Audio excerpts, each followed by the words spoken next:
All right, welcome back to Dr. Trike's Gee-Rhage. Here is the 1960 Ranchero I just bought this weekend. I've been wanting a rat rod vehicle forever, probably at least a good 20 years. Saw this one on Facebook Marketplace.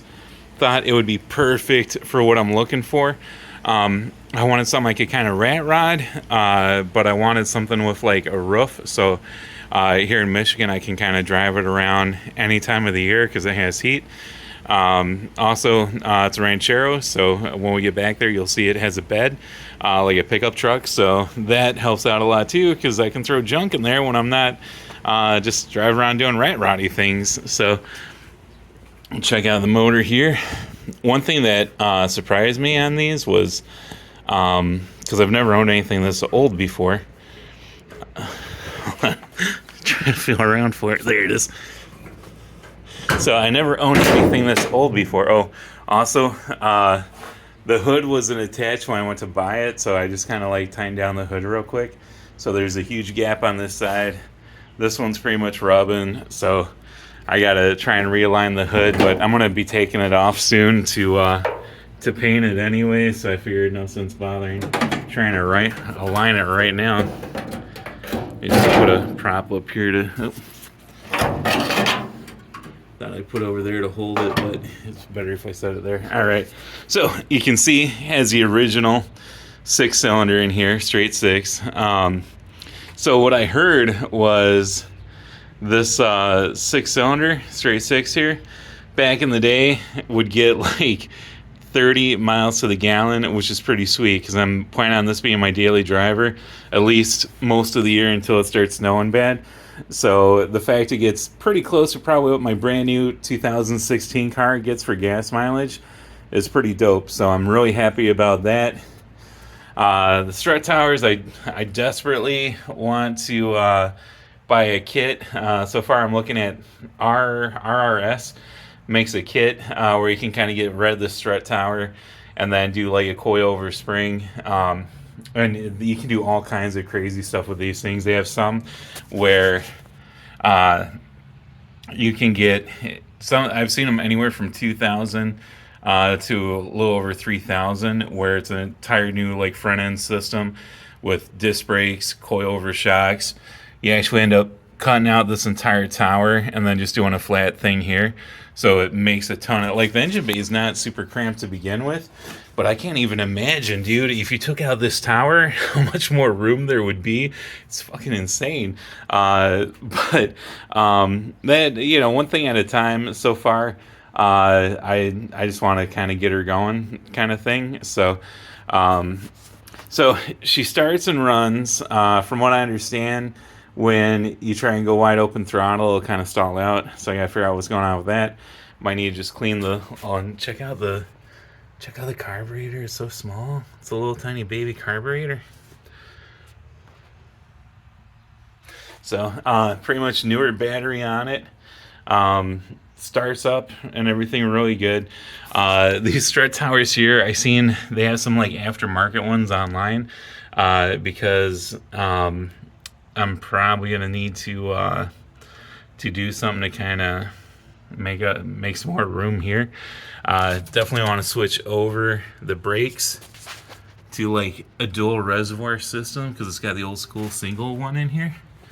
Plus, I'm really spoiled where like I don't think I've ever had anything without power brakes. So somehow I need to figure out if I can try to fit some type of like brake booster in here. It's gonna be tough because I'm pretty sure it's gonna hit the strut tower there. Sorry. Also this car comes complete with like bees. So I guess there was a bee's nest in it. So I thought all of them were out, but every time I come out to this thing, there's a new one. I killed one earlier. Sorry to anyone that likes bees, but I'm just not playing as my car. I call dibs. So I killed the bee. But yeah, pretty much everything's original. The radiator, I already looked online. I'm going to get a radiator with an electric fan. So that'll kind of make a little bit more kind of room in here for me because it like everywhere there's a ton of room on this thing, like every angle, lots of room. But then in the front here, it's like really jam close. So a couple $100, get like a newer radiator. This one's probably like old school copper. So I'll get a new one. I think it is. I don't know. Maybe it's newer. I don't know, but you know, I figure like a newer aluminum one would probably work. Oh, I just realized this thing's just kind of hanging on there. So I'll get a new radiator. Actually, make sure it's mounted properly, and you know, get an electric fan to kind of get rid of that. So, and then obviously front brakes. Eventually, it'd be nice to probably get rid of the strut tower thing. Man, that's really gonna bug me too. Like, how am I gonna fit like a dual reservoir master cylinder there? See, there's that freaking B. So, I'm gonna have to get some bug spray and spray this thing down too. I was told the the bees were taken care of before I got it, but maybe it might just be that one. It might be the one I tried to kill. Thought I killed earlier. I sprayed him with brake clean, but maybe he's immune from being around this car so long. He's like just immune to it all. But anyways, so dual reservoir master. Hopefully, try and shoehorn in a booster in there. I don't know where. This I seen online. You can just kind of like drill out the spot welds, and then they make an aftermarket one. The aftermarket one kind of loops around here and kind of bolts down underneath the strut tower doodad thing. So I'm probably gonna kind of tweak that to where I can just bolt it down to the tower somewhere. That way, when I need to, I can just take off one side if I have to. Also, if anyone knows, do I really need this? Like, I've seen guys drop like huge motors in here. I even seen like a Coyote motor dropped into one of these things, and they just like cut these things out, like no F's given. So let me know if I have to keep the like strut tower braces, or if I can just 86 them. So here, some damage to the fender. I figure no problem. I'll take it off. It kind of can't really tell right now, but earlier like I leaned on it and it was like an oil can sort of. So I figure it should be pretty easy to pop that out. Famous last words, should be pretty easy. Got my OG Ranchero nameplate there. A little bit here. Oh, look, already a spider crawling up into my stuff. You can tell, is there two freaking spiders. These fuckers, or these little effers need to leave my shit alone, dude. This isn't fucking spider land. This is my car.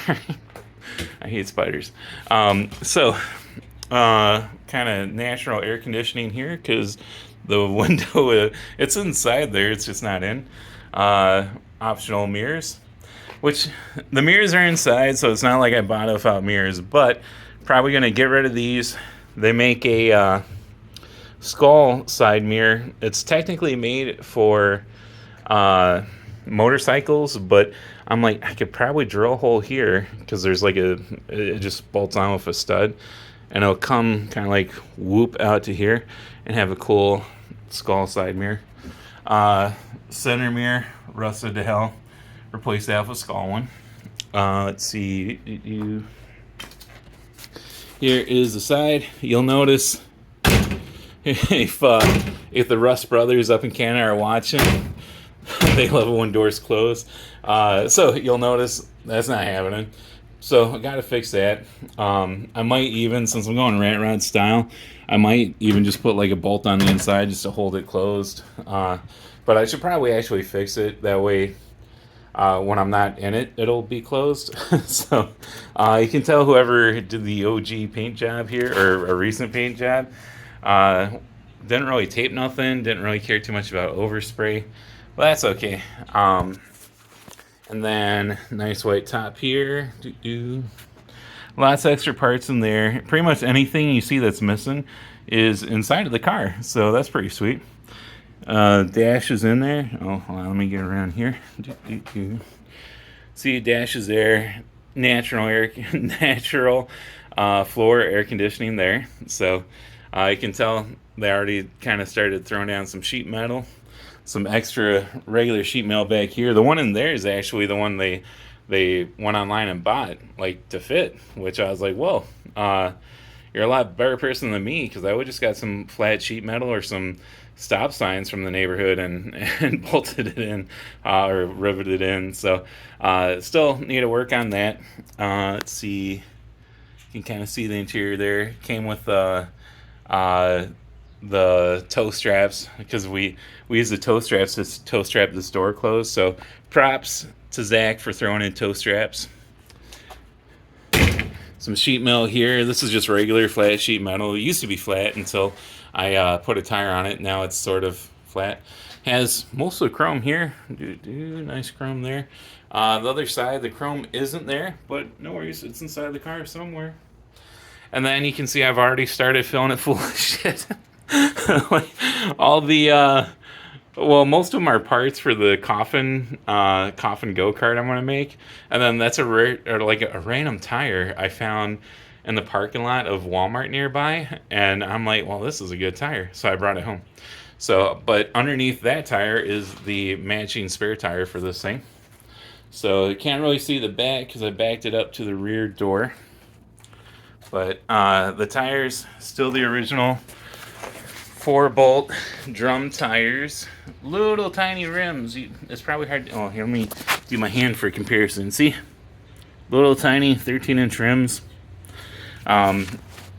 So when I do the disc brake conversion, usually you have to go for a larger rim, like a 15. So these are probably going to be gone, and I'll probably get something kind of rat rod looking. Probably keeping the red rims, and then white walls and like a chrome center cap.